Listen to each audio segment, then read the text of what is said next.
Good morning, everyone. Welcome to the Compliance Awareness Symposium hosted by Meydan Free Zone. And we also have Executive Office of AML and CFT with us, and along with Ministry of Economy.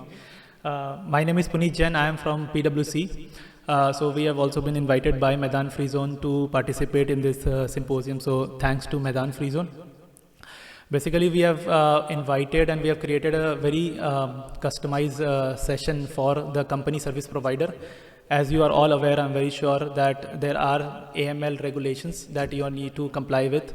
And in this time when the country is really facing real challenges in terms of coming out of the grey list of FATF, which is the Financial Action Task Force, we need everybody in the country to step up and be compliant with the applicable regulations and then follow those regulations. So what we are going to do today, we are going to have we have speakers from Executive Office, we have speakers from Ministry of Economy, which are your regulators directly, and we will have my team as well coming up and saying you what to do, how to do, and go into details.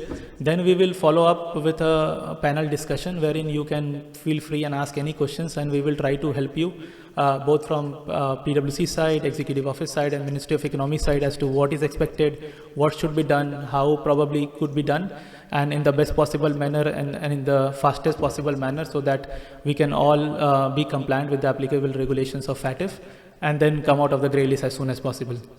So to start the session and without wasting any time, I'd like to invite Mr. Mohammad Al-Khatiri from Executive Office to give us a brief introduction and also set up the session for today. Mohammad Al-Khatiri. Hello everyone. My name is Mohammad Al-Khatiri from the Executive Office of Anti-Money Laundering and Terrorist Financing. I wanted to address you today in a kind of informal way. I didn't want it to be a formal speech, so I didn't prepare anything. I wanted to discuss with you in general what has happened in the UAE in the past basically 2 years that you see AML, CFT all over the place. Since last year, March 22, the UAE was grey listed by the Financial Action Task Force Committee. And after that, after we were grey listed, the UAE has taken certain measures that kind of changed the entire structure of the country. There was a higher committee that was established, chaired by His Highness Sheikh Abdullah and all the ministers that are involved in the file, and the Executive Office was established as well. The Executive Office was established basically to make sure that we exit the grey list as soon as possible and to never enter the grey list again. So we worked aggressively with all the authorities that are involved. There were 80 authorities that were identified to be involved in the file, and we worked with them on 600 projects and milestones. Those projects were honestly based on the identifications that were made by the FATF on our AML safety regime. So we had a total of 63 action items that we worked on, and based on that, we were able to reduce that in the past year from 63 to 15. And the past 4 months, we were able to reduce that from 15 action items to 8. All of this happened because of the support that the government authorities have given us, and without the support that the private sector gives the public authorities, we're not able to achieve all of this success. So we really need you guys to support us in completing whatever remaining from those action items, and specifically on the private sector. So two specific action items comes to mind. First is the compliance with all the AML CFT guidance that were issued by the Ministry of Economy in cooperation with PwC, as well as full transparency when it comes to beneficial ownership data. Those are the two requirements that are still basically lingering in terms of deficiencies of the UAE. And we really hope this to be addressed as soon as possible. We had our higher committee meeting last week with Sheikh Abdullah, and he took pause on this specific point. He said this is a point that must not be on us anymore. This is a point that needs to be addressed very quickly. So we're working honestly with the Ministry of Economy, with registrars, to fulfill all these requirements from the FATF. But nonetheless, even after we are done with the grey listing process and we are removed from the grey list, we also aim to enter the FATF as a member in the organization. So for us to be able to do that, we're going to go through another mutual evaluation report cycle that's going to be even more intensive than the one we had in 2018. So compliance has to be continuous. I took usually opening remarks are very formal and they set the tone for the entire event, but I wanted this to set the tone in a serious way because we address this file very seriously in the country, and currently we are doing our best to exit the grey list. So we really require your support moving forward, and I would like to also thank Meydan. Meydan is one of our best registrars in the country. This was also flagged in the higher committee meeting last week as well with Sheikh Abdullah. It was the first registrar to reach a high standard of compliance. So it makes sense that this workshop is done by Meydan. So thank you so much, Meydan, for this workshop. Really appreciate it. Now to Mohammed Al-Jabri from the Executive Office to do our presentation. Good morning, everyone. Thank you for being here. It really means a lot for us as part of our awareness outreach for our report. My name is Mohammed Al-Jabri, as I was introduced by Mr. Mohammed Al-Kathiri. Please, if I talk, I regularly talk fast, so if I talk fast, please stop me. So first of all, I would like to give you a small quick background about the Executive Office. The Executive Office was established in 2021 by a cabinet decree. It's mandated with implementing the national strategy on anti-money laundering and counter-terrorism financing. Also, the Executive Office is the primarily national coordinating body in AML-CTF efforts. To achieve its objectives, the Executive Office holds a wide-ranging mandate to assist AML-CTF-related entities in enhancing efficiency to better address the National Action Plan. First of all, we receive a lot of questions, what's the exact role of the Executive Office? The Executive Office has three core functions. First of all, national policy and risk. It's responsible for monitoring and assessing national risks and develop and propose policies to mitigate these risks. Second, national coordination and follow-up. As you all know, we work with more than 80 governmental entities to achieve compliance level. So it's responsible oversighting adoption and implementation of the national strategy that was developed and address the National Action Plan and comply all statistics from all other entities. Third, communication and strategic partnership, look after international partnership and enhancing UAE contribution to the global agenda. Okay. As all other all entities, the Executive Office has a vision and mission and values. And our vision is to establish UAE as a global leader in combating money laundering, counter-terrorism financing, and preventing weapons of proliferation.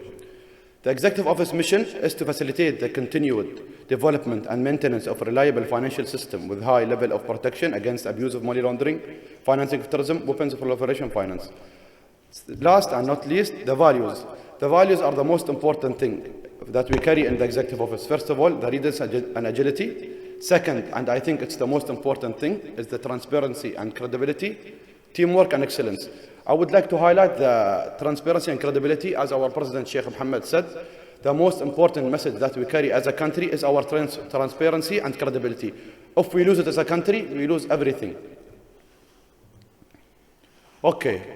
So who sets the global standards for anti-money laundering and who grey lists the country and who holds countries to account that do not comply is the FATF. What is the FATF? FATF stands for the Financial Action Task Force. It was established before 30 years ago in 1989 in Paris by the G7 countries. It is the global money laundering and terrorist financing watchdog. It sets the international standard that aim to prevent money laundering and terrorist financial activities. The FATF monitors countries and makes sure that countries implement the FATF standards fully and effectively, and countries that do not implement the FATF standards are set to an account. It plays a central role in combating money laundering and terrorism financing through setting global standards, assisting jurisdictions, and evaluating countries' ability to prevent, detect, and investigate and prosecute AML and TF activities. Okay, what's the FATF objective? FATF objective is to set standards and promote effective implementation of legal, regulatory, and operational measures for combating money laundering and terrorist financing and threats to the integrity of international financial system. It monitors countries' progress in implementing the FATF recommendations, promote the adoption and implementation of the FATF recommendation globally, not only domestically, and review the money laundering and terrorist financial techniques and countermeasures. Okay, the FATF recommendation. How does FATF assess countries? FATF assesses countries in two methods: by technical compliance, which is the recommendation, and effectiveness through the immediate outcomes. In a nutshell, the FATF recommendation is a reflection of the country's laws and regulation to make sure that it mitigates the risk of money laundering and terrorist financing. So basically, the recommendations were established in 1996 after the establishment of FATF. It was endorsed by more than 130 countries and are considered as the international anti-money laundering standard. The FATF recommendations set out a comprehensive and consistent framework of measures which countries should implement in order to combat money laundering and terrorist financing. Countries have diverse administrative and operational framework and different financial systems, and so cannot all take identical measures. So basically, what is FATF trying to send? Every country has its own laws. Like the UAE has different law than Saudi Arabia. Saudi has different than Qatar. So there is no benchmark. Each country should put the recommendation in a way that fits into its system to build an AML-CTF framework. Okay, now we come to the FATF 11 immediate outcomes, which you are familiar with, especially with the immediate outcome 5, which is legal person and arrangement. The FATF has 3 intermediate outcomes from the 11 immediate outcome. But first, the first immediate outcome, which is risk and policy and coordination. Each country should understand its risks to be able to detect AML and TF activities. This is the first, and this is why it is the first intermediate outcome.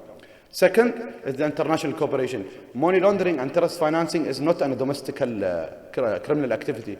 It's an international and cross-border criminal activity. So there should be cooperation between countries to stop the activity of money laundering and terrorist financing. 3, 4, and 5, which are ultra-related, which is preventing the money from entering the system or preventing the misuse of legal entities and the supervision to enter ML proceeds to the system of the financial of the country. 6 is the financial intelligence. I don't know if you are very familiar with the financial intelligence, but the financial intelligence basically is the use of financial intelligence, effective use of financial intelligence, and ML and TF prosecutions. 7 is money laundering investigation and prosecutions. 8 is confiscation of money laundering investigations. 9 is terrorist financing. 10 is terrorist financing preventive measures. 11 is proliferation and financial sanctions. As I've mentioned, FATF has 3 intermediate outcomes.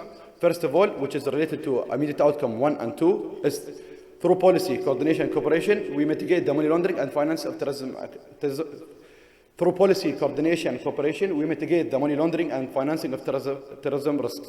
Second, which is on the supervision in immediate outcome 3, 4, 5, proceeds of crime and funds in support of terrorism are prevented from entering the financial sector and detect those who are misusing the legal entities. Third, which is from immediate outcome 6 till 11, which is more on the LEAs and the state security side. Money laundering threats are detected, disruptive, and criminals are sanctioned and deprived from their illicit proceeds. Terrorist financing threats are detected and disturbed.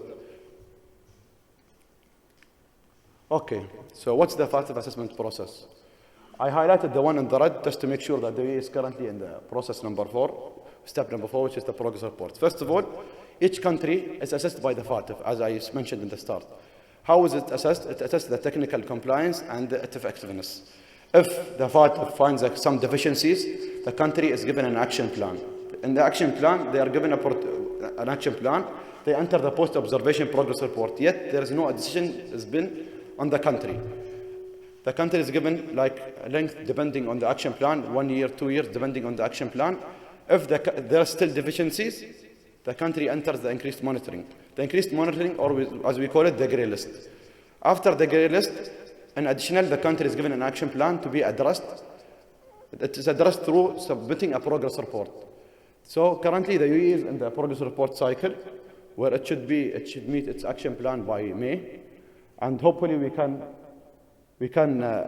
prevent moving, we want to exit the ICRG in the soonest possible time. If still the country doesn't address the progress, doesn't address the action plan, and still the FATF finds the country with some deficiencies, the FATF would issue another public statement that will inform the whole world that the country has deficiencies as not complying with the international standards for AML and TF activities.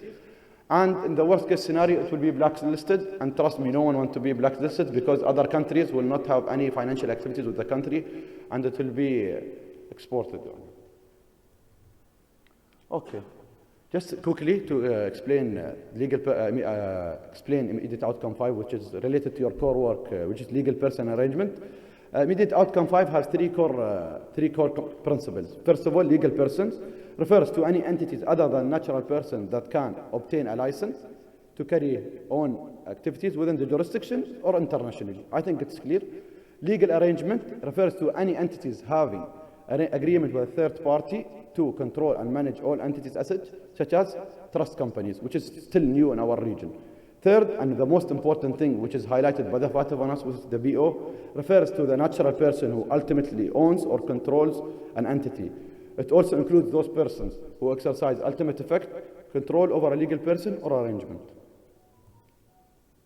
Okay, what's a perfect system for the FATF or perfect system for immediate outcome 5? First of all, prevent legal person and arrangement for being misused for all criminal purposes. Second, make legal person arrangement sufficiently transparent.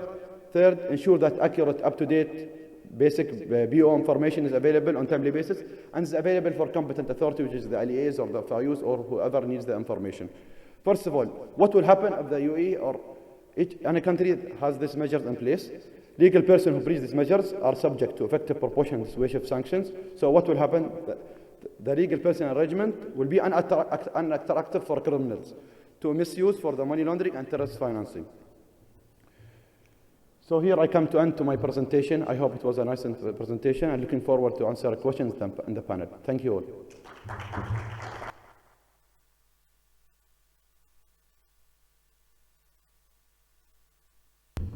Thank you so much, Mohammed. So next we have Mohammed Al-Suwaidi from Ministry of Economy. So as you know that Ministry of Economy is your regulator for AML CFT concerns and framework. So he will be giving you insights on what actually MOE expects from you and what are the different things that you should focus on so that MOE is happy and everybody is happy and you meet the minimum requirement here.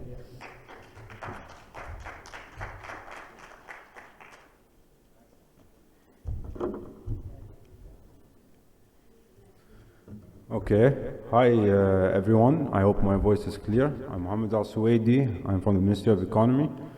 So the whole point of the session is to increase the compliance awareness for CSPs and to explain that there's a mandate and what's our relationship with the people under our supervision and what's required in terms of compliance.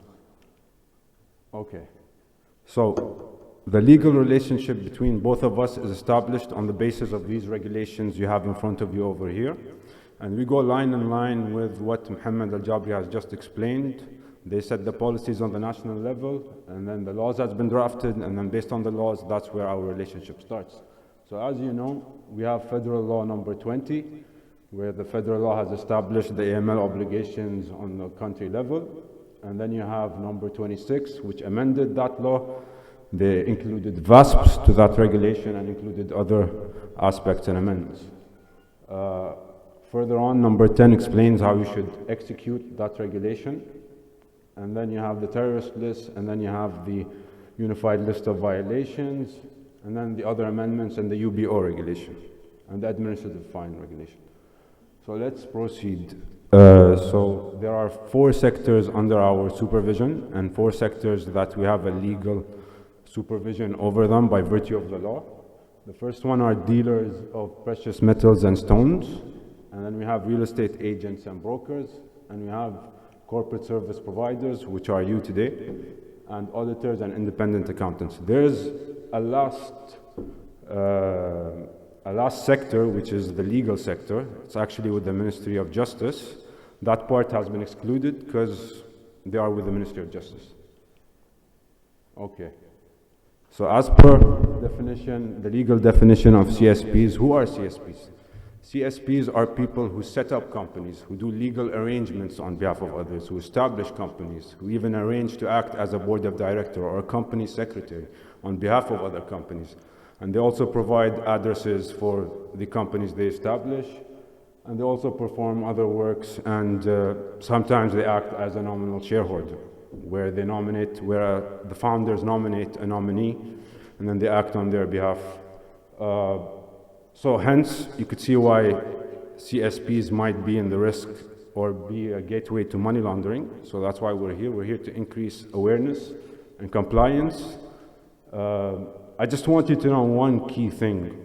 You are our stakeholders, you are our partners, so the more you comply, the more we can ensure the effectiveness of the compliance with the AML obligations. Therefore, ensuring that Mohammed Al-Jabri's work is in line and our work is in line, and our partners are working line in line with us. So next. So as a CSP, we expect you to have policies and procedures and risk assessments. Your policy and procedure should be mandated by the board of directors and by the senior management initially, and there should be a clear corporate governance structure and a good culture and ethics culture from the top to bottom. So the policy should have the regulatory requirements, the processes to have KYC and onboarding clients, and enhanced due diligence and CDD, and etc. We can get into more details into that as we go on. Each CSP should have a risk assessment. That risk assessment should determine and classify their customers on these bases. And this should be an internal exercise done by the management again and by the compliance officer. And it should outline how they base their assessment on the customers, basically. Also, there should be checks and verifications on the risk rating and checks on the high-risk customers and the low-risk customers. There should be a regular update on the ongoing relationship with your clients in terms of the UBO identification, in terms of anything suspicious, in terms of the risk indicators you have put in the company.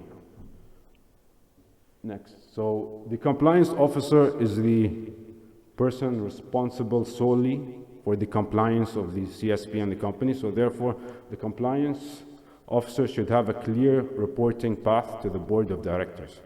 And his obligations are here as outlined in the law. So he should ensure that the AML policies and procedures are in place. He should ensure the compliance.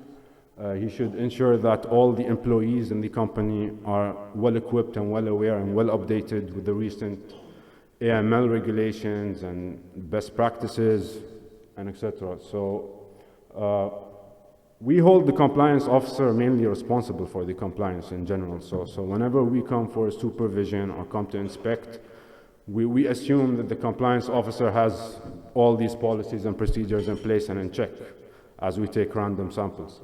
So the training and awareness, again, it is very important for DNFPPs and in this context, the CSPs, to train all the employees on the AML requirements and on the UAE laws and what's required, and to stay updated with what the executive office has been issuing and all the guidance been issued from MOE. Furthermore, so as per the law, the record keeping of all your documents should be a minimum of 5 years. That's why it's mentioned there, and this is as per the legal requirements of the law. The independent audit. So what do we mean by here is not the typical financial audit we speak about. This is an audit that should be conducted by the compliance officer and by the senior management and the board semi-annually, where you check what deficiencies you have in terms of AML compliance internally, what should be updated in your policy, what should be amended in your policy. So this is what we mean by independent audit. So ideally, every year there should be an independent audit report raised to the board and the action plan on how to mitigate these deficiencies. So ideally, that's what all the CSPs and all the DNFPPs should have in their company, raised from their compliance officer. And this is basically a test to test the effectiveness. So STRs, I'm very well aware that all of you know what an STR is. So all of you must be registered in GoAML to report suspicious transaction reports, and this is also an obligation as per the law. You should have red flags, indicators based on your clients. Again, you are the experts in your field. You would know what's suspicious and what's not, and you can figure out what are the risk indicators, or you can even look at our guidance where we have mentioned what should be the indicators in your situation based on the market. Yeah, the targeted financial sanctions is basically a list that's been issued by the UN. It's a UN consolidated list where when you onboard clients, you should screen and match that they are not on that list or he has not been listed on the TFS list. And before all that, you should first of all look at the UAE domestic terrorist list before looking at that because it's a big X.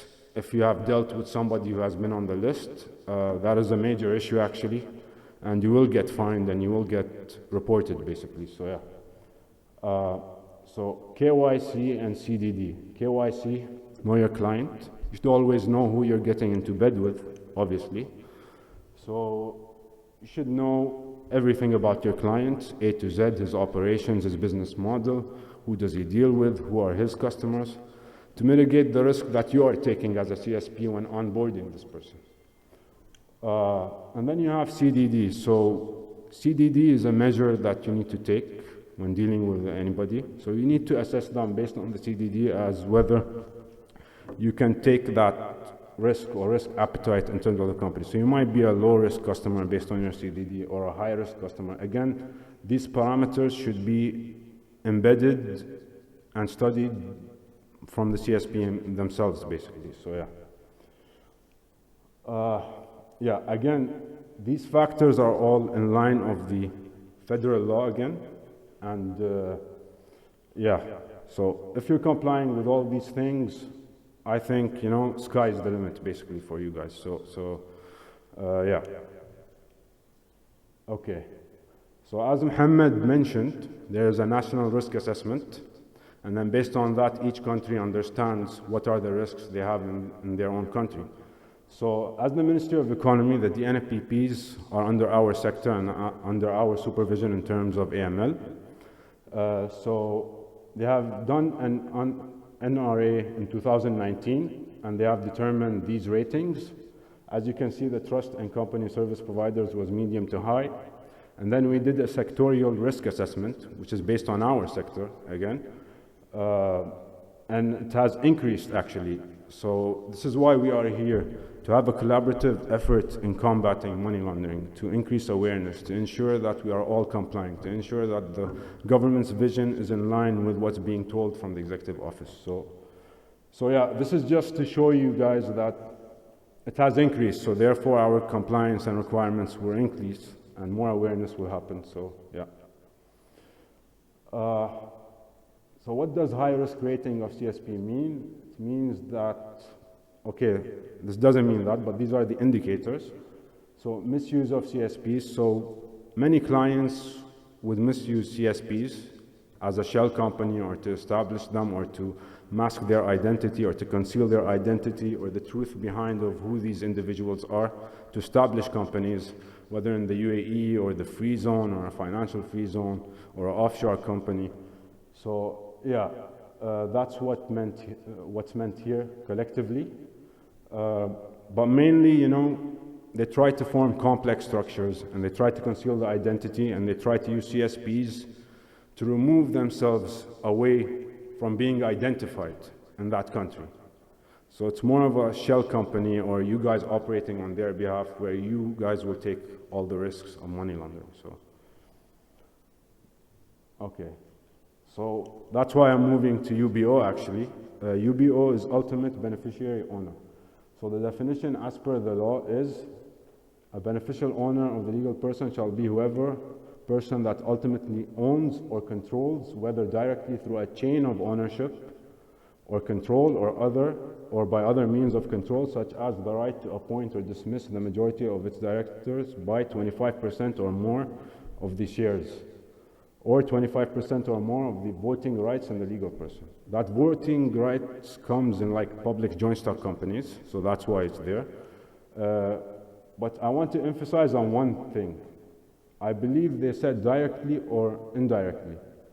Indirectly, it can be, you know, like a father-son relationship where he appoints his son to act on his behalf, where he ultimately controls the company, or a trust, for example.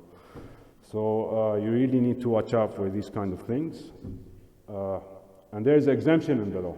So any company that is listed on a stock exchange is exempted from UBO identification. So as you know, there's the SCA over here, Securities and Commodities Authority. They list publicly listed companies where they trade their stocks. So there's no UBO needed for that because they've already been identified and listed. So this is a situation where they're exempted from UBO identification, for example. Let's move on next. So UBO identification, yeah. UBOs should be identified regardless. So how do you reach to the UBO? You need to reach to the individual. As Mohammed mentioned, there's a legal entity, a legal personality, and there's an individual.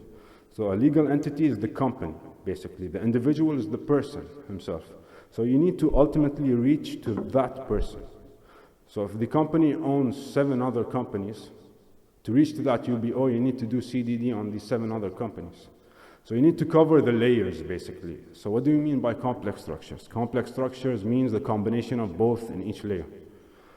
So that's what's meant by complex structures, because they're trying to conceal their identity again. Again, there's nothing wrong with that, but why did they choose this type of structure? So you need to do your CDD and ensure that you know who you're dealing with and you've identified who is the UBO, etc. Decision number 58 of 2020 outlines all the UBO requirements for any company within the UAE who is under the purview of the AML law. And you should regularly update your UBO information. So whoever you have onboarded as a client, if there's any board of directors change or any nominees being appointed or any restructuring going on, you should be notified within 15 business days. Okay. Purpose of you. Okay. So again, the purpose, I believe we have outlined it previously, but when we know you have identified the UBOs, we know that we have done our part correctly and that our AML regulations are being effective. And that shows more transparency to the government, to the people working in AML, and to the company itself, and that builds client trust and confidence even for the CSPs. So this is the bigger picture, and the last point I would like to mention is that you should prevent and avoid bearer shares. So a bearer share conceals the identity, most definitely. It's a concept common in the US and the UK, where you issue shares in the company without the ownership or the name of the individual. So the person holding that certificate is basically the owner of the shares in that company. So you can never know who owns that percentage of the company, as long as he has the bearer share, or as long as you meet that person himself and you see him holding it. So there's no way to identify who is the owner of a bearer share. So yeah, and that is prohibited as per the UBO law. So the identification and verification required to identify the UBO for the natural persons and for the legal persons. Again, this is for the individual and this is for the company. So the individual would require like his full name, passport, date of birth, number of shares, what's his position, and then the legal person, the activity he conducts, the trade license expiry date, the issuance, which country, the memorandum of association. Okay. So this is just a scenario of, this is basically an exercise of how we can identify the UBO over here. So P1 and P2 are the UBOs, and this is the customer. So it is owned by an individual and it is owned by a legal person. So the legal person owns 70% and the UBO then therefore is 100% P2. And then they both own, the key point over here is that they both own more than 25%. So we'll have to do the UBO identification on both of them to comply with the law again. Next.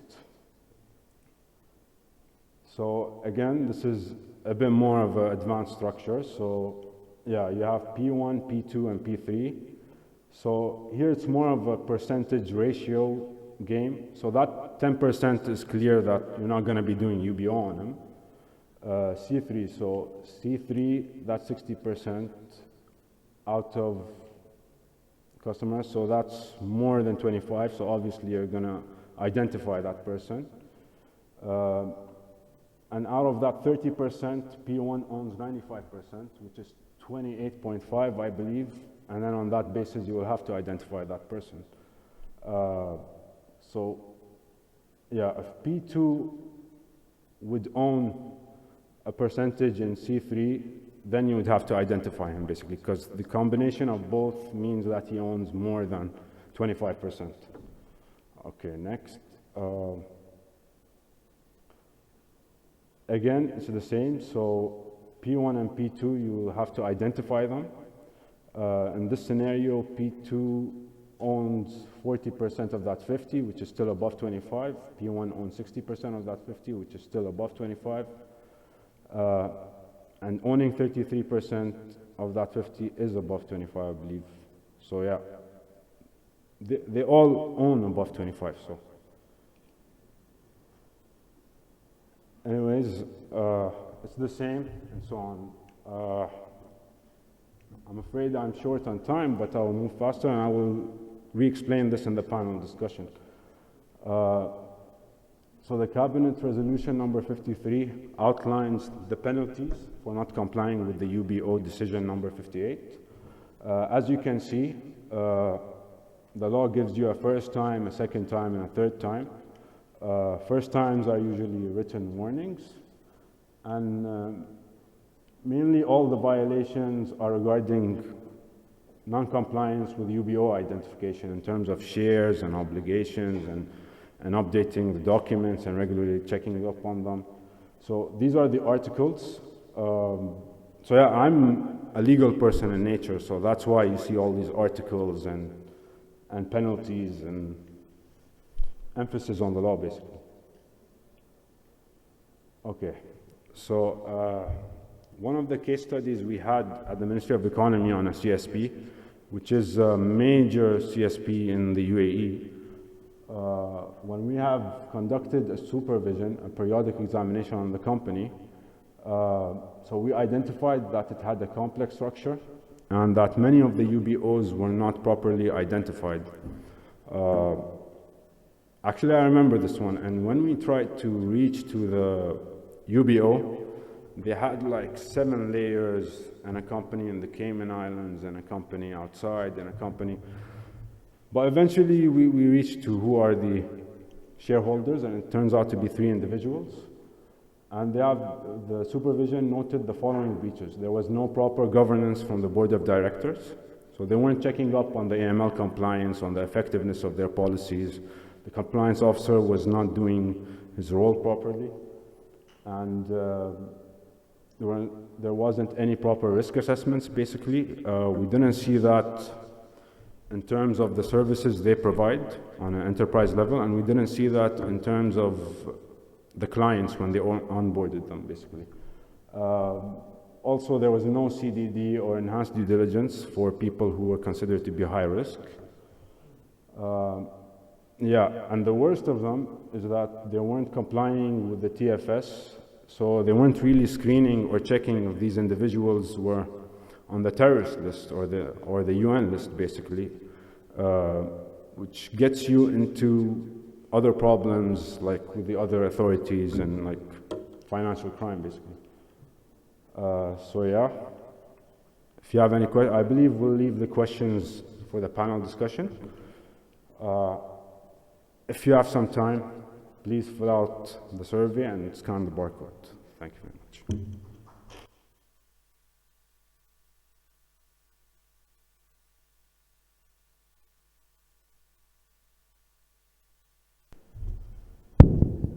Thanks so much, Mohammed. It was really very detailed. I think from a regulator to go down to this level, I think this shows how much the regulator themselves want to help you to improve on the compliance framework. Before I ask Sean, my colleague from PwC, to come and get into some of these few elements on how to do what your regulator is asking for, just few things. One is that you have a QR code on your table. If you don't have, please ask one of the person. Please register on those using the QR codes. And also we will have a 5 minutes break right after this presentation for coffee, and then we get back again for a panel discussion where it will be an open forum for you to ask the questions. Post that, we will have a lunch for everyone. And then also these presentations that we are displaying on this screen will be shared with all of you if you, of course, register through the QR code. So that's it. And then I would like to invite Sean on the stage to take us through on how to do some of these things which the Ministry of Economy is asking for. Okay. Sean.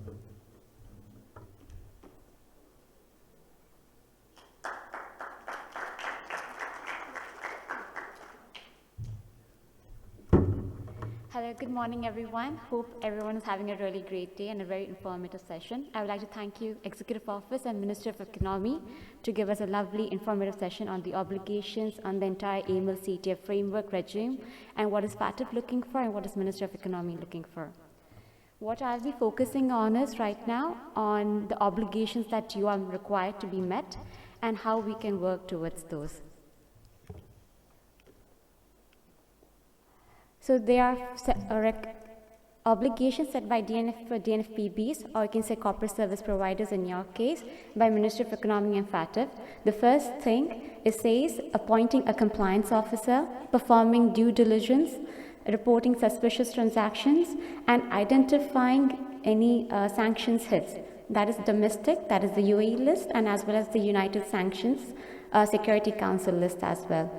FATF also recommends that you across through recommendation number 12, 16, 24, and 25, that you do perform company due diligence. Very important, essential part is whenever you're doing any certain set of activities of compliance,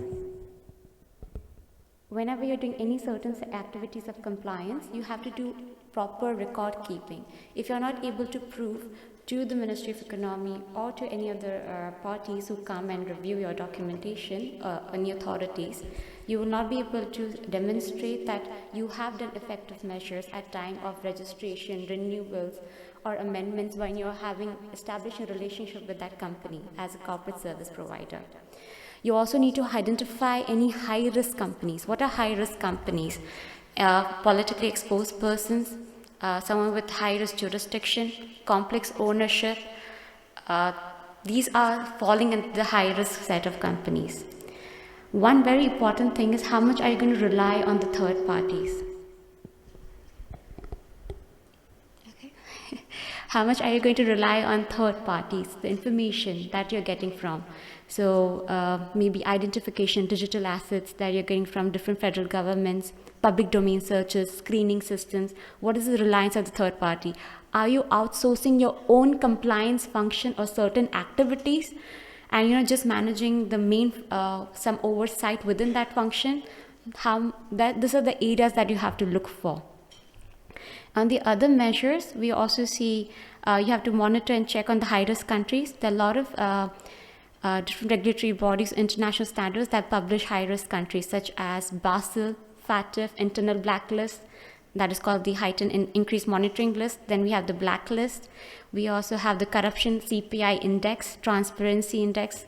So there are various kind of lists that you need to consider to understand what is higher risk in nature in a jurisdiction, where you have to create a methodology to identify, yes, I will consider all these parameters. I'll have a weightage distributed across this particular areas, and you will determine the country level risk.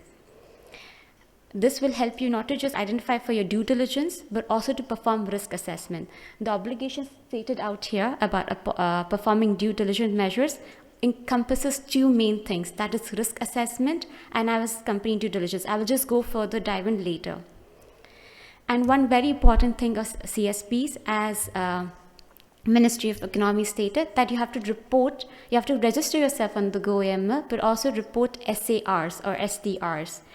So while you're reporting SDRs, you're required to do due diligence, but to ensure that you're not tipping off the company itself and alerting them. So that is really important, to make sure that you're getting the information, you're doing your investigations, thorough work, getting all the relevant information, documentation, and submitting in the on the GoAML, but without tipping off. Else the tipping off is considered as a crime and a breach and offense as per the Federal Law number 20 of 2018. I will just go over here very over high level, because Ministry of Economy has already covered. But one very important is appointing of the compliance officer. You need to, all the corporate service provider needs to have an in-house compliance officer who can actually can take executive decisions, implement an AML CTF program. They have systems, policies, procedures in place to able to implement the entire AML CTF regime. So this is really, really important. So a compliance officer needs to have relevant qualifications. They need to have relevant years of experience to implement it. So that is a really important element of it. Second thing is also, you can have certain activities in-house, or you can have certain activities outsourced as well. But the main thing is the oversight of compliance function has to be in line within the CSP itself. The responsibility and accountability lies with the compliance officer and the compliance function itself.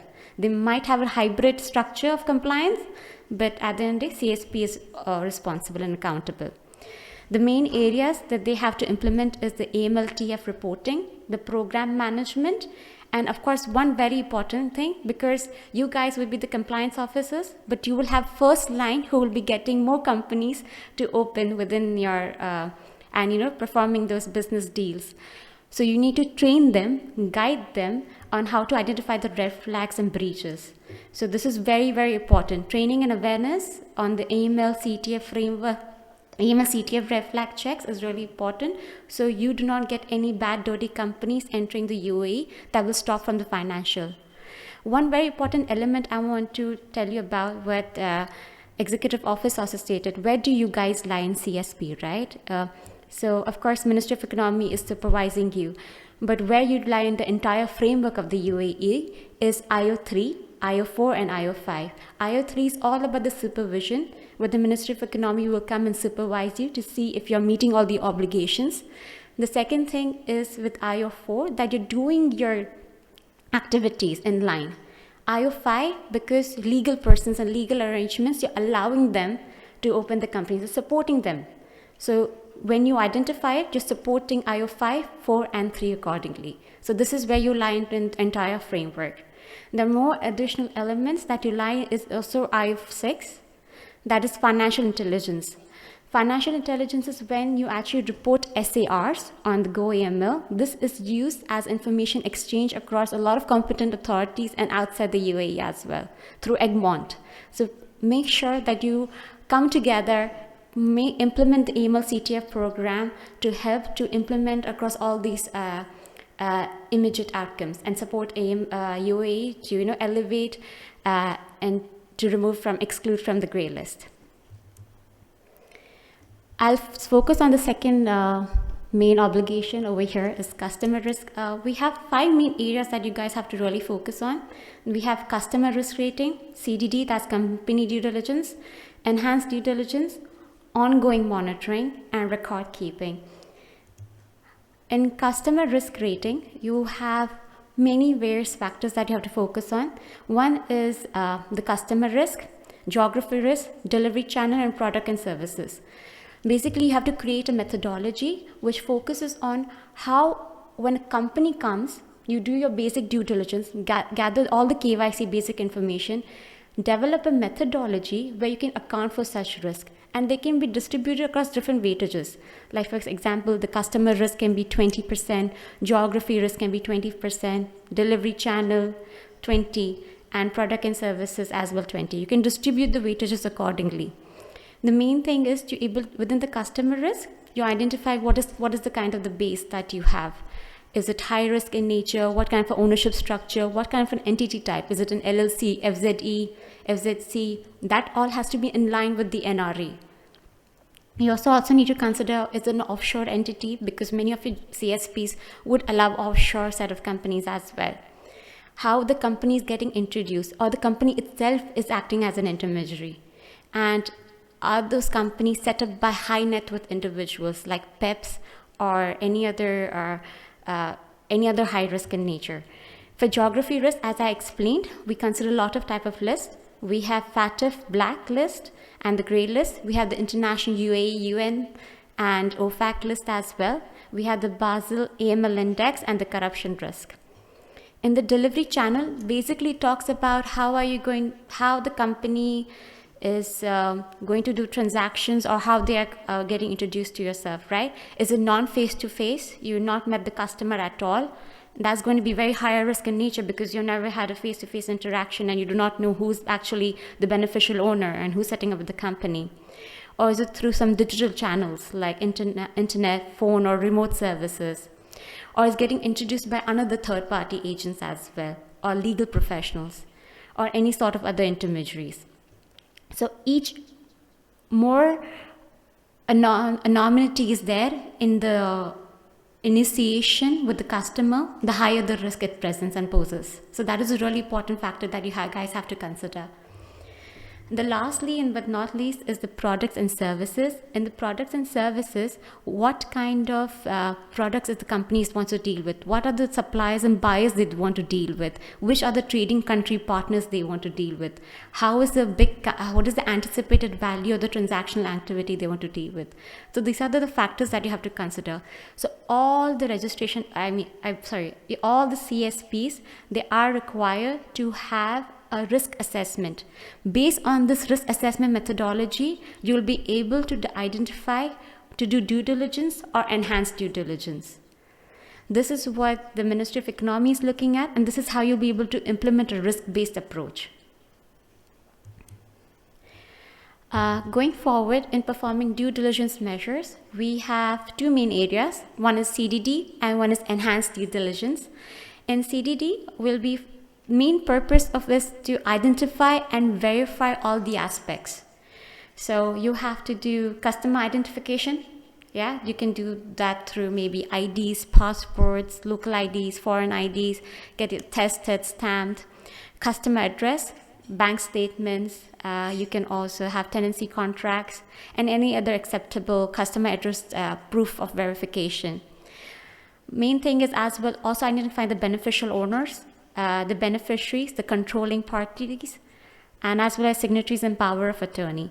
What we have also seen in certain cases that many of places the power of attorney is also fraudulent.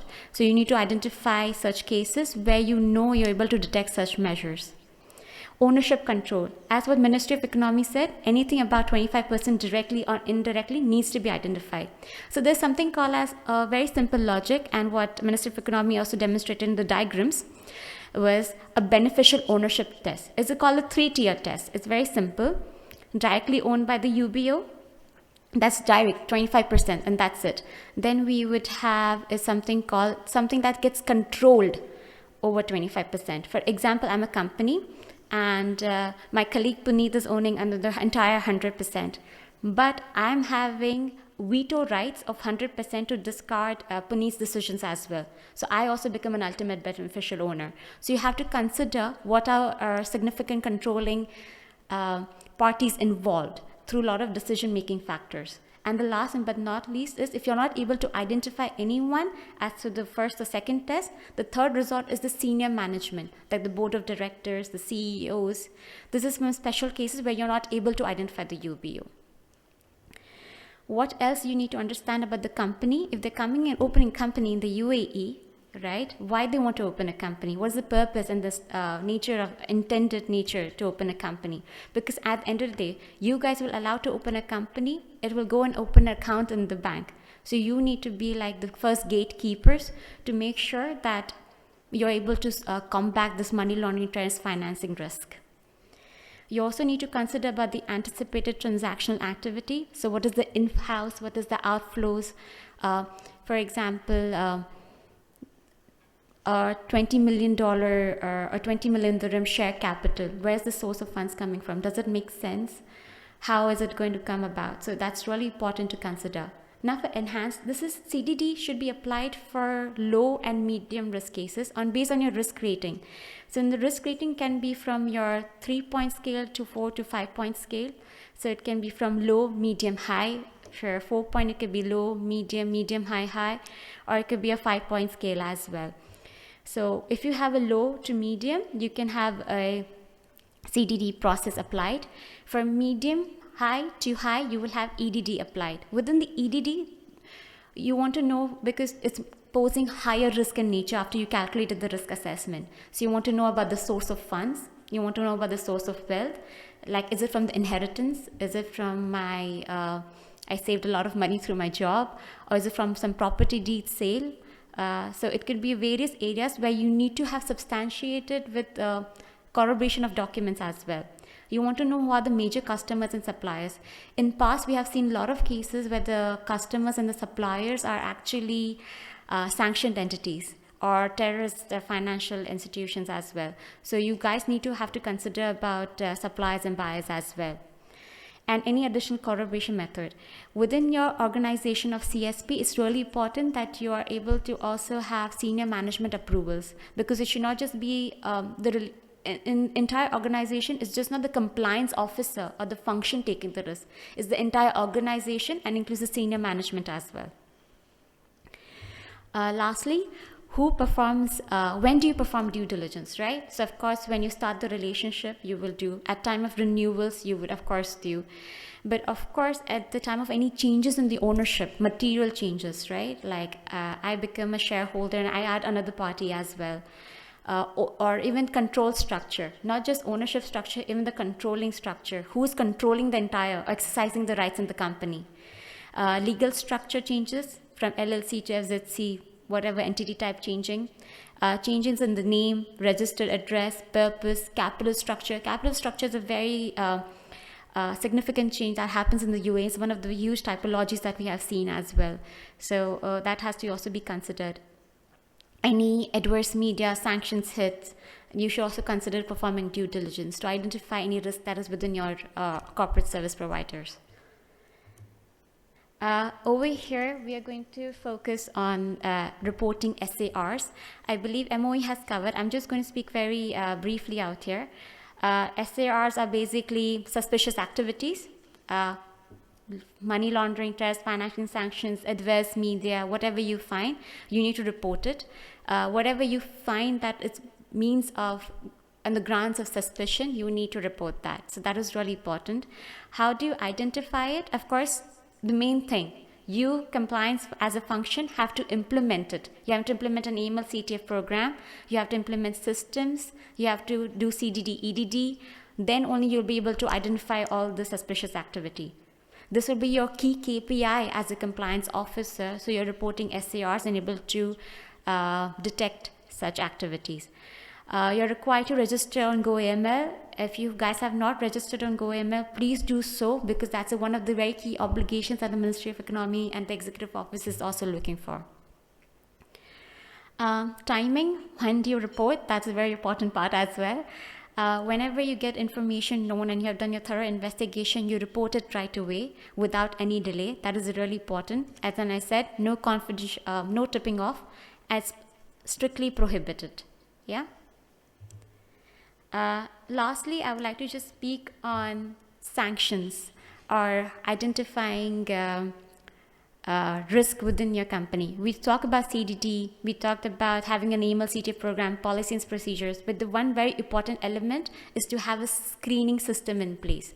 So there are a lot of various third-party screening tools available in the market. It's really important that you guys buy a screening tool where you can identify different kind of breaches. Now, the breaches could be against like targeted financial sanctions by the United Nations Security Council and the UAE terrorist list. If you find such party who is in the UNSC or the UAE terrorist list, you have to of course report in the SAR. There is the PNMR and FFR, and also on the Saudi tech. That's really important, and no longer than more than 24 hours. This is a really legal obligation requirement. There is a website as well of the EOCN where you can understand about these requirements and how you have to report and go forward to.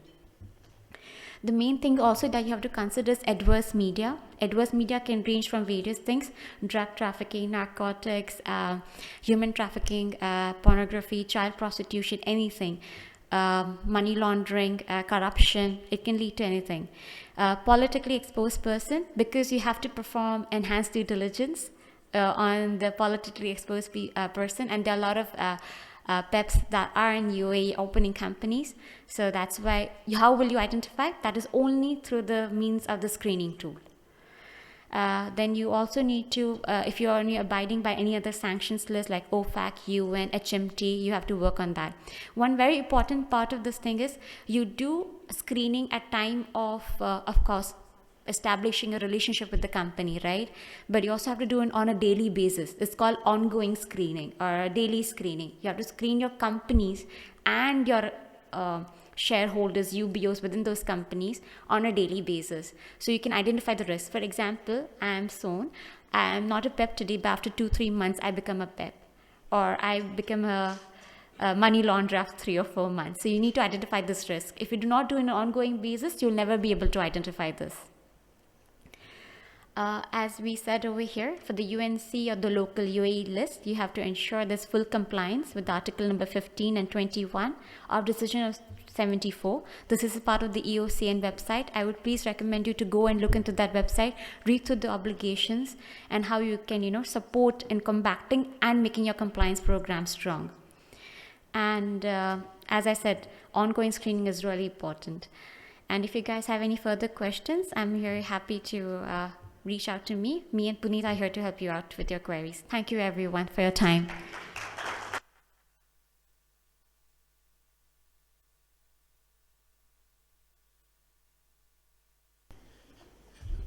We'll have a quick 5 minutes break for the coffee, but yeah, please do come back after 5 minutes because we have an open session for the panel discussion where we will open the floor for you to ask questions to MOE, Executive Office, us as well, and then we'll try to help you as much as possible. So we'll come back by 11:40 if that's fine with all of you.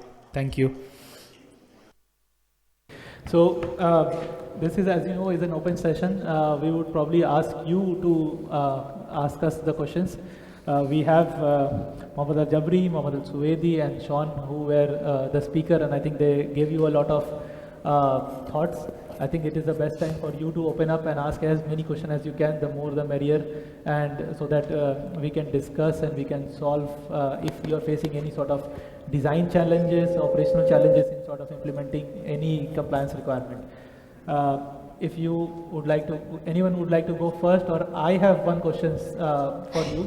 One of the things that I think everyone talked about was GoML. So can I have a raise of hand as to who has registered in GoML and who has not? And we will not probably take down your name, just to see how many of you have registered in GoML. Can we see again how many? We still see less number of people. Anyone who wants to just take a chance and say why haven't you registered on GoML? Because it's not about that we're gonna again note down the names, but we want to understand, are you not aware of the requirement, or are you still find it difficult to go on GoML portal and register yourself? What are the challenges? Can anyone speak up so that we can try to see what the challenges is, and maybe we or MOE can release a guidance for you, or we can ask FIU to release a guidance for you to go and again register on GoML, because that is really important. Anyone? Anyone who has not registered on GoML, what are the challenges they are facing for not registering on GoML? Because I did see a lot of hands up, but I of course didn't see the entire hall raising their hands. So anyone who wants to take a take a chance and ask a question. What is the difficulty in? Yeah, Puneet. Okay.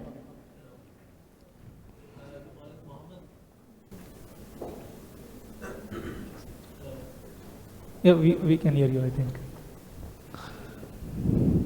Hello. Yeah. This is Mohammed Laik from Creative Zone. I have a question related to the GoML. Let's suppose if the company will be registered in a GoML, and after some time the compliance officer who's supposed to be MLR or the compliance officer of the company, and he resigned from the company, then how do we change that compliance officer in a GoML system? How do we update that one? Yeah, so basically, I believe, correct me if I'm wrong also, Mohammed, so to update the AML, the compliance officer in GoAML, is that you submit another request to change the compliance officer with the same documents again, you know, the delegation and the Emirates ID and the passport copy, and then you go ahead with it like normally, you know, and the resignation of that employee. So the registration will be the same.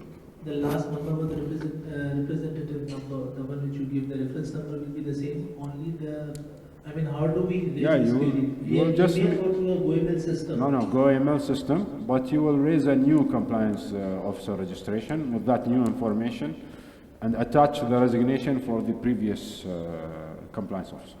Okay, thank you. If you are having technical issues, just email the FIU and they will rectify it. So one question. Yes. Recently we were logging the GoML portal, and we missed to, and it was not getting logged in. So we were trying to reset the password. So there was no option was coming to reset the password. So we're trying to reach the central and call center, but could not get it through. So I probably need your advice how to reset the password. It's a basic question, but it's a real question. I'm hearing the questions are like mainly IT and technical questions, but I want to tell you just one thing. We are your supervisors as Ministry of Economy, but the ownership of the system and the portal is like with actually the FIU, and I'm like they always respond, you know, as soon as you're facing issues, just screenshot that issue, take that email them, CC us, and we will gladly, you know, take care of that issue. So yeah.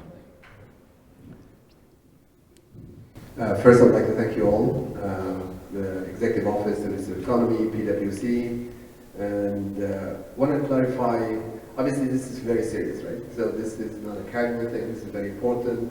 It's important to the government, to the UAE, and therefore it's important to all of us. Clarifying on how the mandate will trickle down to the CSPs. Would there be inspections, reporting requirements, and how would this work? Okay, this is a question for the Ministry of Economy since it's about inspection and supervision. As you know, each supervisory authority has a yearly plan to inspect the companies under its jurisdiction. So there will be inspections, yes, and it's as per the plan. I cannot disclose more about the plan because that's confidential, but there will be on-site reviews, off-site reviews, ad hocs, depending on our risk assessment of the DNFPPs, to be specific, the CSPs. So on these bases, we choose on how to do our inspection plan and devise our supervision plan. So what do we expect? You should know what do we expect from you when we come, you know, ad hoc or on-site or off-site. So we expect that you are complying with the law. So we are coming to check your effectiveness of taking care of the AML controls and measures. You know, are you complying with the law? So my advice is read the law, have a policy there, follow the steps that I explained in the PowerPoint. Make us know that you are doing CDD, you are doing EDD, and if you're not, and we gave you like the deficiencies, rectify it as soon as possible. And I believe as long as you're complying with the law, you're all clear, you know, you shouldn't be afraid of anything. Bring the law and say, I followed everything mentioned in the law. You're good. Yeah, so my name is Sajid, I'm from YASA. I have a quick question. In terms of, we spoke about know your client and as well as the customer due diligence. Is there a platform where we have the system in place, we can see what information, I'm talking about many employees, you know, in-house, our companies who can go to the platform, look into the checklist and follow the procedures. And also, second question, if there is some kind of a platform there, is there a rating there for each company, for corporate service provider, where they can see where they are in terms of ranking in putting up all the system in place? We have seen there are few different segment of the businesses, like a real estate, corporate service provider.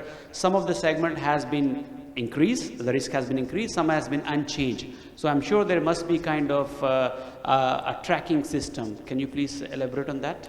Okay, so just to understand your question, I think there are two parts to your question. One Yes. is about whether you have a system like which the CSPs can use. Because we are someone who is implementing the system. The system must be from the government side, right?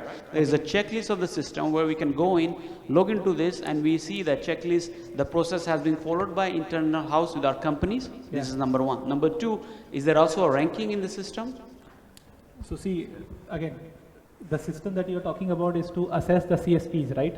Yes. So that system is what Mohammed was saying, that Ministry of Economy is probably launching the system. I think probably you as a CSP would have got an email today in the morning. No, you don't understand.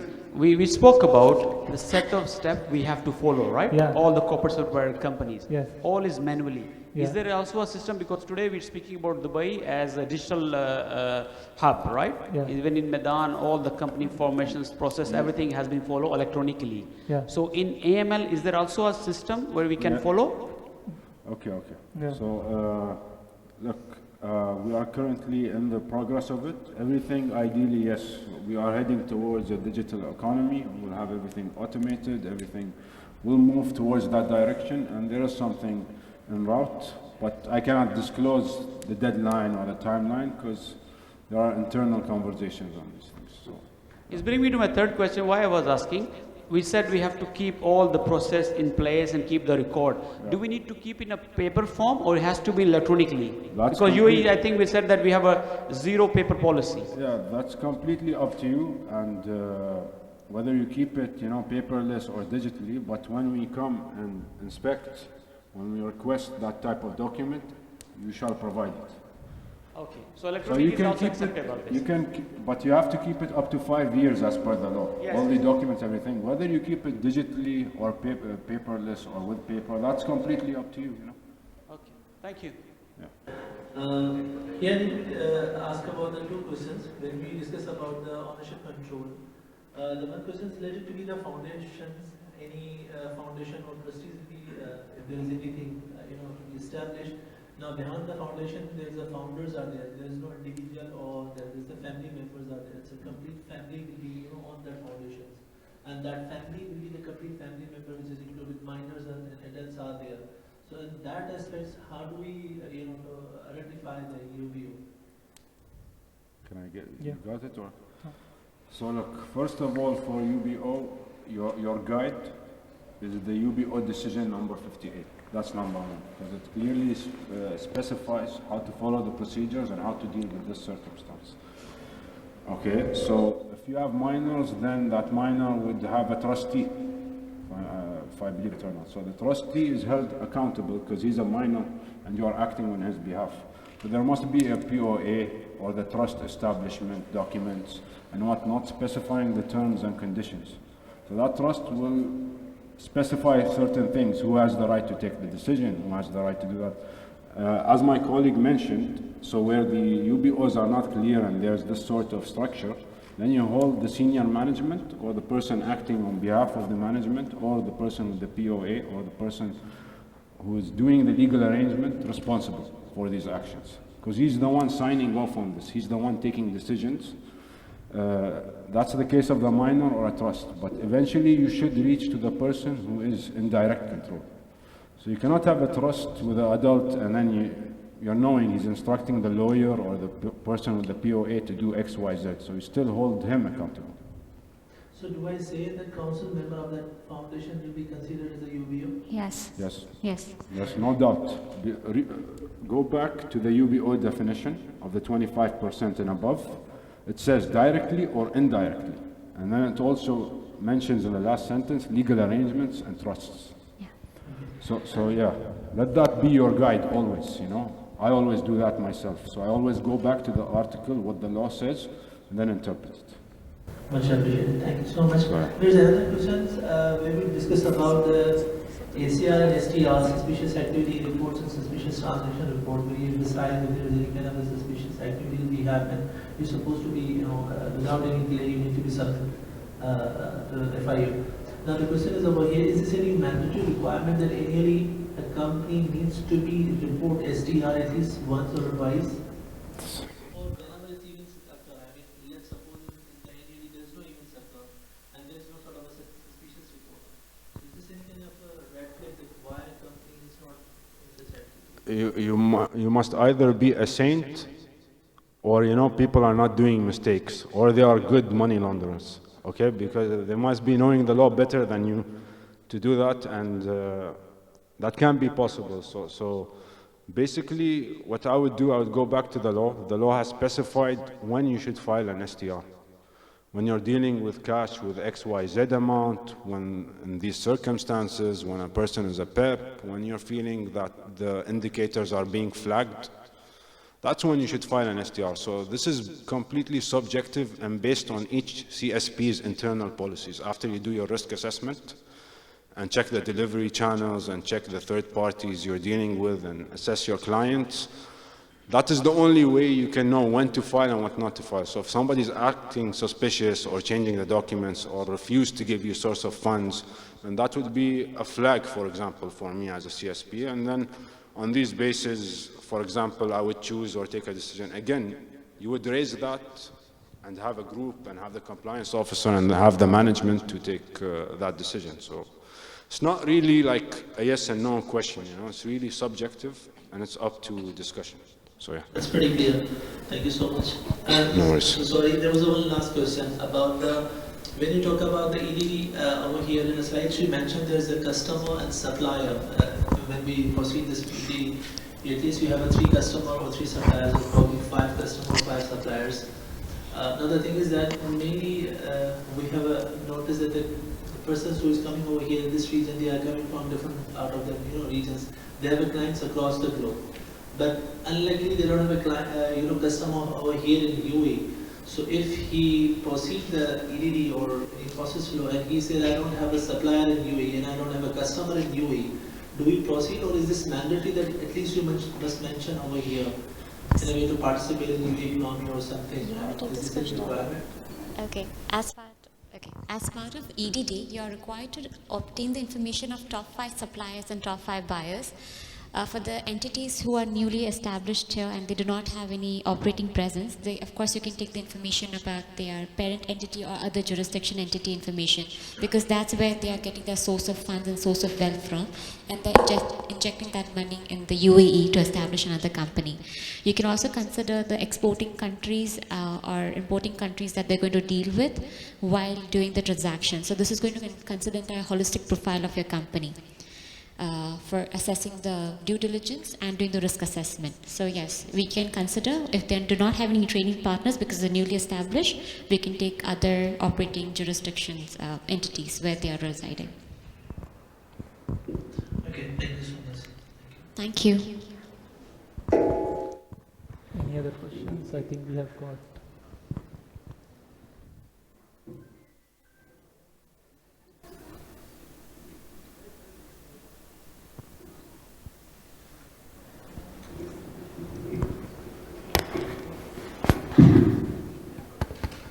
Hello, my name is Hakan I'm from YASA. So my question is basically, I was talking about the customer risk. So when basically customer comes in a picture to incorporate the company here in UAE, we entertain him with the minimum requirement that to facilitate the customer maximum. So there is no, as of now, as per our understanding, that there is no any minimum requirement required from any free zone or the mainland, where we can see that what is the risk assessment. We need to do the checklist, like either there is what is the source of fund, because when we incorporate the company of the customers, what we need is their minimum requirement, passport, visa, copy and all these things. But nowhere we don't have this requirement, what is the source of fund, how is incorporating, because in today's world when we register a company in UAE, especially in Dubai, all the procedure is online. The customer has to pay the online, we need to register either through the through ourselves or through directly Meydan. So we need to know, like, is there any procedure or any set of rules which defined somewhere where we can see that we need to fulfill this checklist before incorporating the customer without violating any rules and regulation which is implemented by the Ministry of Economy or any other ministerial authorities. You want to? I can. So see, from a registrar perspective, which is the free zone basically, so things are changing, by the way. So now you will see that the registrars are asking questions, and Meydan, I think, probably be one of the registrars who has actually implemented most of the requirements or all of the requirements. And you will see that registrars, especially Meydan, asking you questions about EDD and source of fund and source of wealth, because they have implemented something called a risk rating system that we were displaying. So now any company which is getting registered in Meydan, it will go through the risk rating system, and not only Meydan, a lot of the other registrars as well. And if it triggers a high risk on the company that is getting registered, then they will be asking for source of funds, source of wealth. So it is coming basically. So this has got implemented in the month of January and February and late December.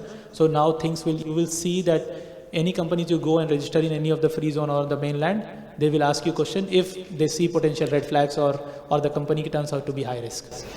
All right. So it means as of now, today's date, there is no level of risk assessment on the CSP provider level or maybe on the It has started.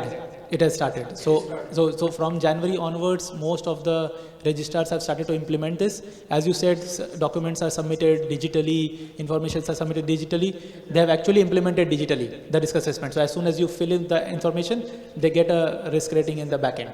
And they decide whether they should conduct EDD or they are happy with the CDD approach. So all this information will be after submitting the requirement of the document from the client side. Yes. It will be implemented on the free zone side or from the economy side, or we have to do that? No. So as a CSP, you do your own due diligence on the client before onboarding them in your system. Where as soon as you submit the information to the registrar to get a trade license, they will do it. And if you are opening a CSP, for example, then of course MOE is going to do it at a certain point in time as applicable in their policy.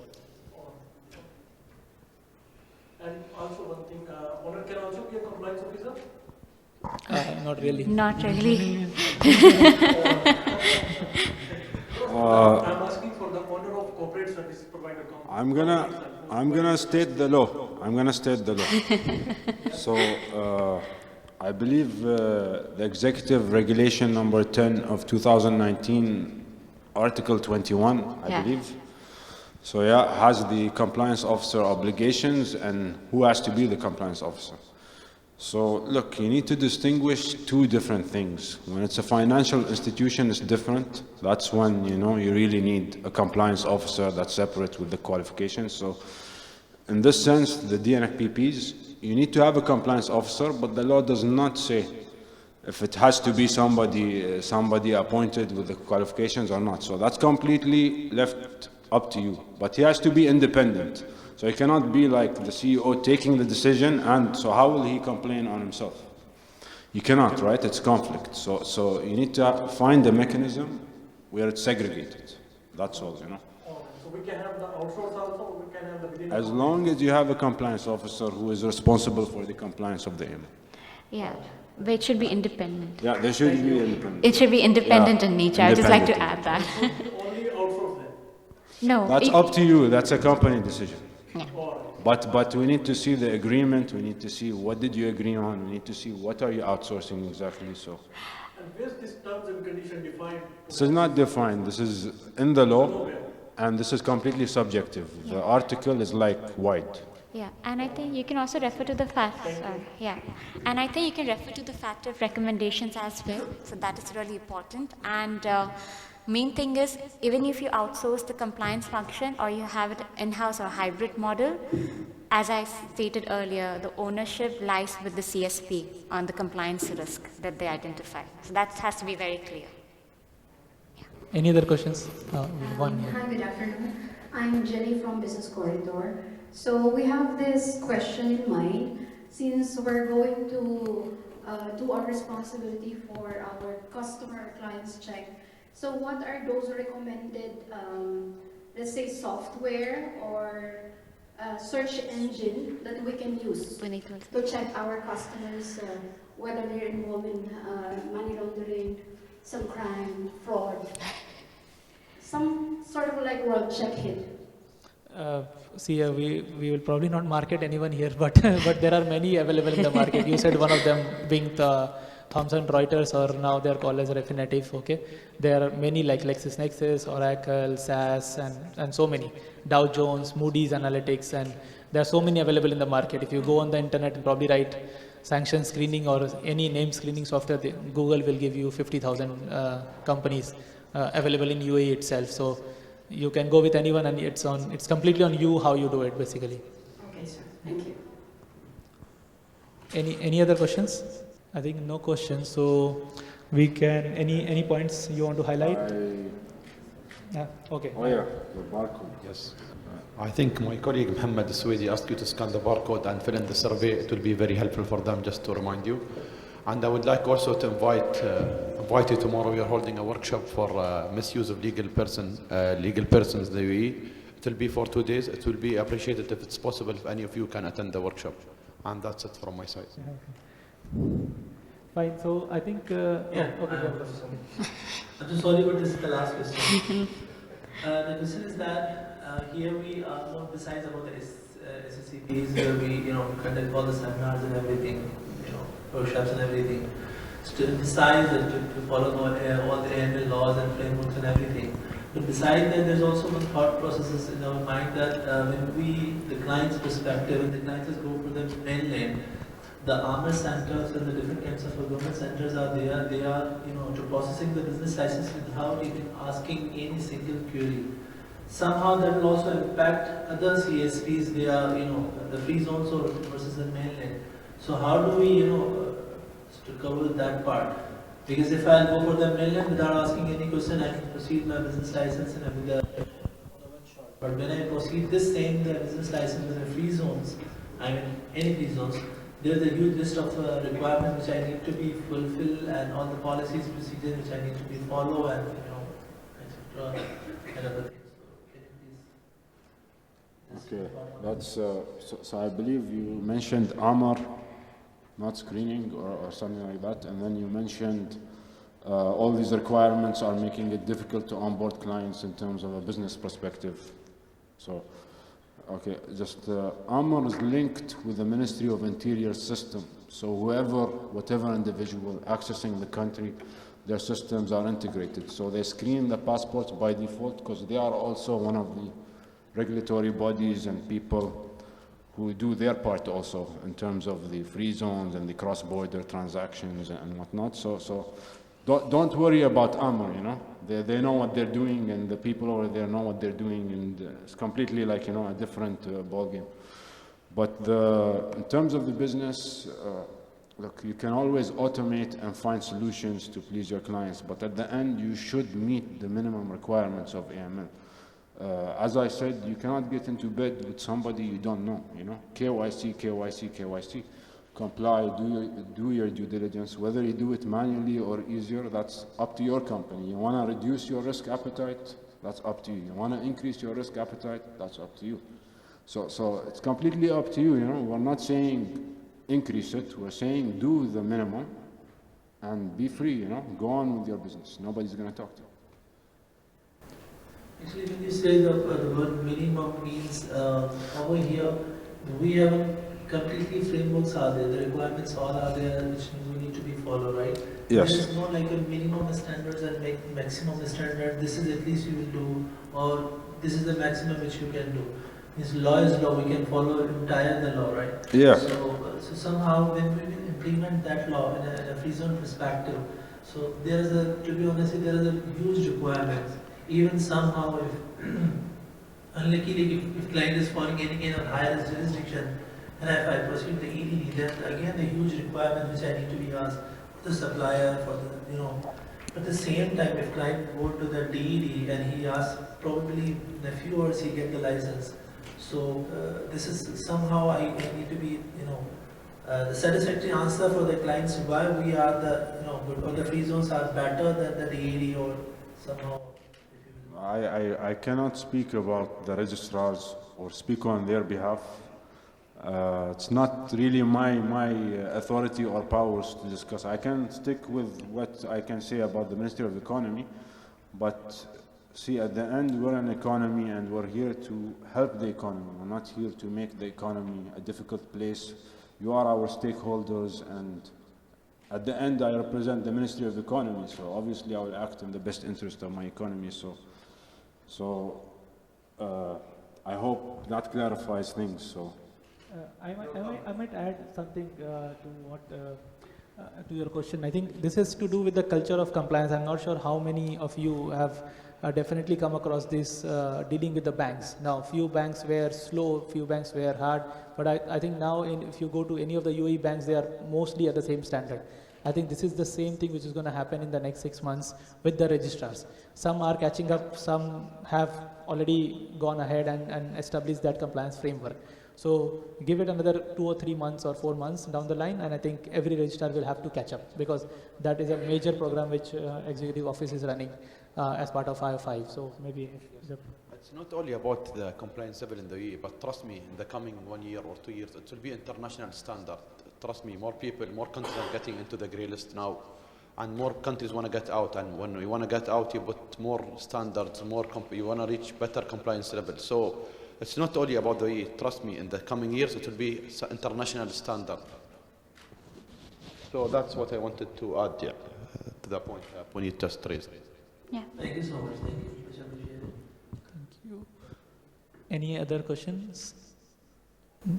There is one there.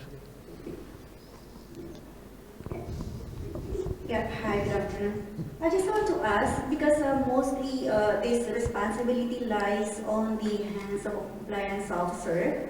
So I would like to ask if there are some, training program designed for a compliance officer to say that he is a competent one, because someone as a compliance officer should be a very sharp person to identify red flags in order to report this kind of, fraud or money laundering activities of the company. Thank you.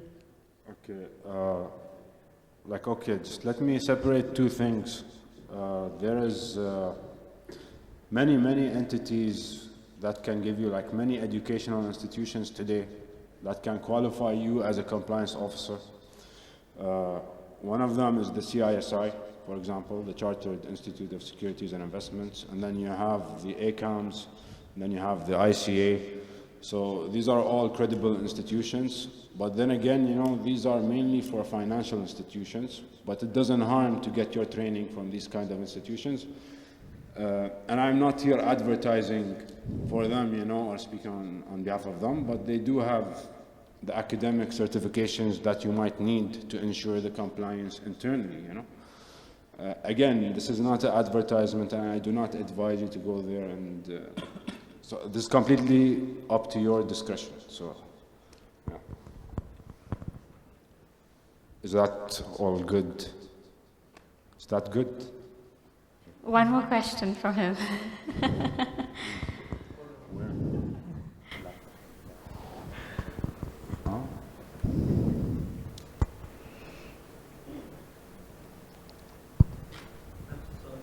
No, go ahead. Hello, yeah. I'm just sorry I'm asking so many questions. Actually, when we started the onboarding process, there's and somehow you do the MLS screening, right, through any app which you discuss about the Infinitive or any app. When I do the screening, and that time I found any matches. Let's suppose if it's matches RE, LE, PAP, or SIC or OB, whatever the matches that we come. Do I, based on that matches, do I file the STR, or just we proceed the enhanced due diligence and take all the mandatory documents to mitigate the risk?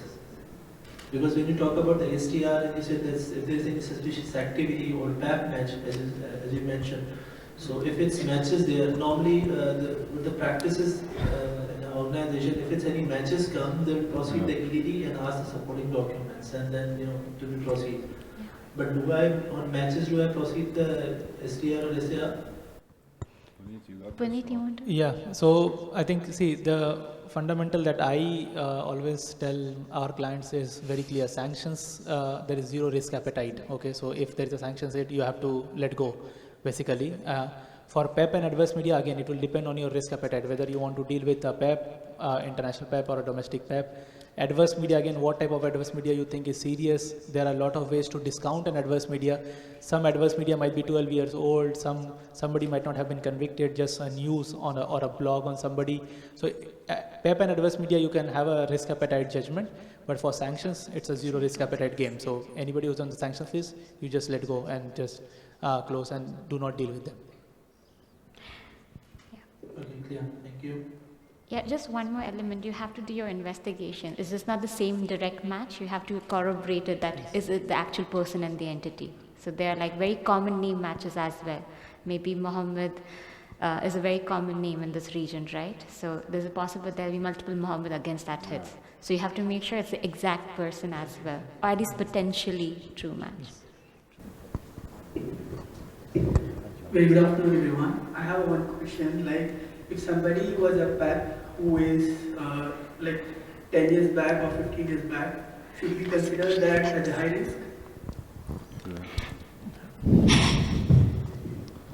See, PEPs are not like, look, there are exemptions for some certain PEPs, basically. So if you are management, okay, you identified he's a PEP and you raise that. So you raise it as it is. He has been a PEP 10 years ago. And then the management will have to take a call on that. I have personally reviewed cases where I know they're PEPs, but at the end of the day, I have to do enhanced due diligence, except in certain circumstances. So the UAE has, for example, during COVID, they issued, when we entered the grey list, they issued some guidance that do not consider domestic UAE PEPs as PEPs or residents as high risk, just proceed, right? So I follow the UAE laws first and foremost, and then I look at best practices because if it's not considered to be a PEP in the UAE, then if my country is telling me it is fine, go ahead, then I cite that article or I cite that guidance and then I raise it. But you do need to raise it. Even if he's a PEP, you do need to raise it always to the senior management. So you don't take the responsibility. There has to be some sort of governance and approval between you and the board.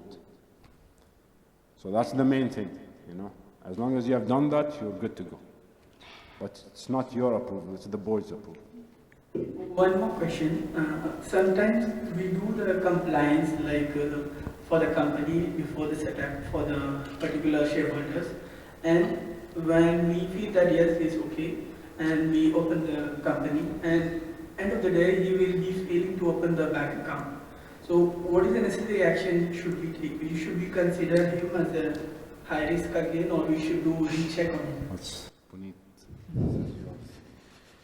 See, again, bank might have a different risk appetite than your risk appetite. And when you say he has not been able to open a bank account, is it for one bank or is it for all the banks? Yeah. If I would probably say if it is only for one bank, you can ask them a question and maybe they will, of course, reconsider another bank account, because at the end of the day, if they don't have a bank account, they will definitely not be dealing with you anyways. So they will search for another country. So they will by default get out of it.